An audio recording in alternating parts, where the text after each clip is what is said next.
जी अस्सलाम वालेकुम। इस घर के सारे वाशरूम लीक थे, वाटर सप्लाई इसकी उसमें भी मसला था लीकेज का, और छत की वाटर प्रूफिंग भी की है इसके। और माशाल्लाह से ये देखें अभी तैयार हुआ है कमरा, कोई लीकेज वगैरह नहीं है, ठीक है, और ना ही इधर होगी, ठीक है। ये बहुत ज़्यादा बुरा हालात है इधर, दीवारों का सेम थी बहुत ज़बरदस्त। आपको दिखाता हूँ दूसरा रूम, अभी वो तैयार नहीं हुआ एग्जाम्पली, यानी कि ये हशर था रूम्स का, देख रहे हैं। अब ये ड्राई हो गया हुआ है, इधर हाथ लगाते थे हाथ गीला होता था।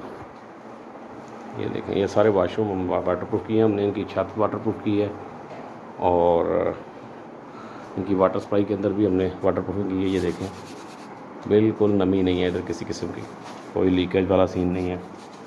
ये चंद हफ्ते पहले हमने इसकी वाटर प्रूफिंग की है, अब इसको पेंट कर रहे हैं, बिल्कुल ड्राई हुई और सरफेस है इसकी।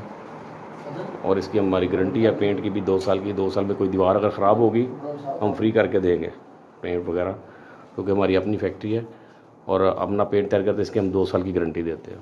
ये सारे वाशरूम के अंदर केमिकल डाला हुआ है और इसको वाटर प्रूफ किया हुआ है, जिसकी वजह से ये दीवारें बिल्कुल सूख चुकी हैं। अब इनको पेंट करने के लिए तैयार करें, जैसे दूसरा रूम तैयार हुआ है अभी।